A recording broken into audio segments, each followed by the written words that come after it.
Na verdade, é para informar mesmo que eu fiz um requerimento de pesar pelo falecimento do professor doutor Antônio Carlos Neder, protocolado nesta data. Quem era o professor Antônio Carlos Neder? Ele foi mestre em farmacologia e doutor na mesma área pela Unicamp, foi científico, foi diretor científico da AMPSO. Aliás, quem se lembra daquela pasta de mascar anticárie? Ele foi chamado, o chiclete, através do chiclete denominado Dendem, ele foi o inventor, né, disto, e foi industrializado no Brasil, foi criador da citocaína anestésico. A importância desse protocolo que fiz é por conta de que, quando a gente perde, né, um cientista, a gente está perdendo, a sociedade está perdendo, né? E só para avisar, ele também foi coordenador da saúde aqui do estado de São Paulo, saúde bucal, né, nos governos Fleury e Quercia, que para mim demonstra que eu estou acima de ideologia, mas quando se presta serviço à sociedade, é a favor disso. Muito obrigada. É tempo. Eu assino essa palavra, deputada. Ô Gil, você falou aqui sobre a formatura do seu filho, parabéns pela educação da criança, pelo cuidado com ela, mas eu acho que a gente também precisa começar a tratar da formação dos elementos que compõem o governo federal e os militares. Quero aqui registrar uma notícia de ontem, né, que foi achado na mala de um militar da aeronáutica 39 quilos de cocaína num voo de apoio ao presidente da República. E se a gente for falar de balbúrdia, a gente tem que registrar a bagunça que é esse governo. Mas eu não vim aqui só para falar sobre isso. Na verdade, eu sou jornalista por formação, e era essa a minha atividade antes de chegar aqui na casa, e me preocupa muito, Bebel, a relação que a gente está tendo com a liberdade de imprensa. A liberdade de imprensa, para mim, é um termômetro importante da qualidade da democracia. Garantir a liberdade de expressão, e a liberdade de expressão não é a liberdade de opressão, mas que as pessoas tenham acesso à informação do que é de interesse público, e é isso que a gente precisa diferenciar, porque nessa bagunça de notícias falsas, de produção de mídias independentes, a gente está vivendo aí uma verdadeira onda de desinformação, de criação de conteúdo falsos e mentirosos, que inclusive invadem a vida privada das pessoas, e a gente esquece de falar o que é de interesse público. O que é de interesse público, inclusive resguardado pela lei de imprensa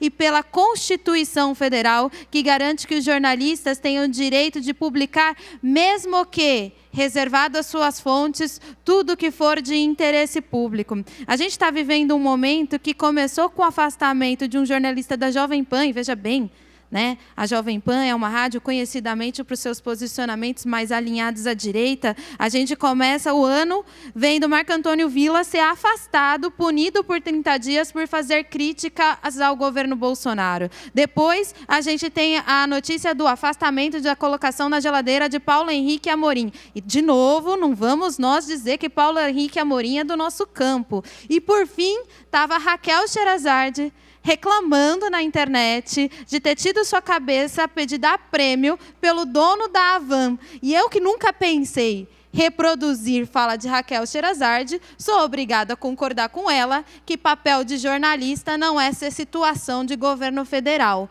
Mas, mais do que isso, é muito grave que jornalistas, nesse momento, estejam se sentindo pressionados e silenciados por uma ordem política. Isso é cerceamento da democracia. E é um grave indício de que a gente não tem a democracia no seu estado mais saudável. Por falar disso, desde o dia 9 de junho, o Intercept e o Glenn, que é um jornalista vencedor do Prêmio Pulitzer, um dos maiores jornalistas do mundo, tem publicado mensagens que desnudam o que foi a Lava Jato.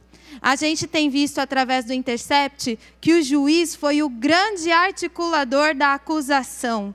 conversava com os promotores, procuradores, interferia na ordem do processo, dava elementos para acusação, e o Glenn tem prestado um serviço muito relevante à sociedade brasileira, desnudando como é que funciona o nosso sistema de justiça e explicitando o que foi que levou à eleição do governo Bolsonaro. Mas, em contrapartida, Bebel, Glenn e seu marido, ontem, ele foi vítima de homofobia enquanto prestava depoimento na Câmara Federal, porque por diversas vezes se referiram a ele e a David como parceiros sexuais dentro de uma casa legislativa, enquanto ele estava prestando depoimento sobre um caso sério.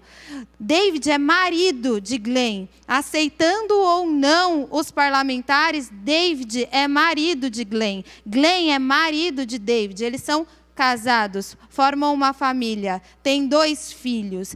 Eles e seus 2 filhos têm sido vítimas frequentes de um linchamento moral e de ameaças. David está com escolta policial. Ele esteve aqui no final de semana comigo, nós somos a parada LGBT, e David está o tempo todo cercado por policiais, está abalado. Durante sua fala ele até tremia, e ele me contou que ele recebeu grave ameaças de morte aos seus filhos, 2 crianças com menos de 10 anos de idade, colocada nessa violência. Circula pela internet imagens que dizem que David é terrorista. É uma mentira. Quando a gente fala de liberdade de expressão, que a extrema-direita proíbe, que ela produz uma série de fake news, de mentiras, inclusive reproduzidas pelo presidente da República, e o Brasil não merece um presidente de tão baixo nível, que na semana passada, cercado por deputados aqui dessa casa, num evento aqui em São Paulo, reproduziu essas mentiras que ele deve provar e pagar, chamando David de terrorista, dizendo que comprou ou vendeu, porque ele disse que vendeu o mandato, quem vendeu o mandato,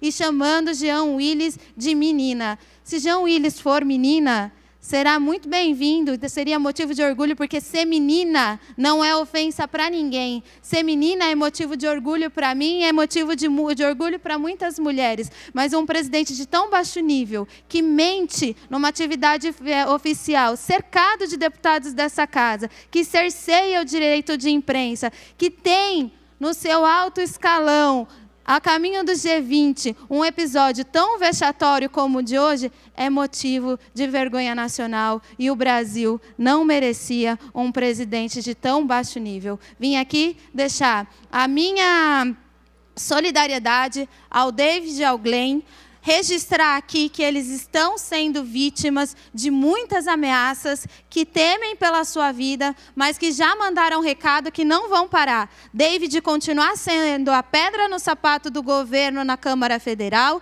e Glenn não vai parar de soltar o material e as notícias que eles têm em mãos. E a gente, quem já perdeu Marielle, sabe que a gente está em risco. Sabe que a gente está em risco por lutar nesse país, mas a gente não tem medo e nós estamos juntos. Nós, todos os parlamentares do PSOL do Brasil, juntos com David e Glenn.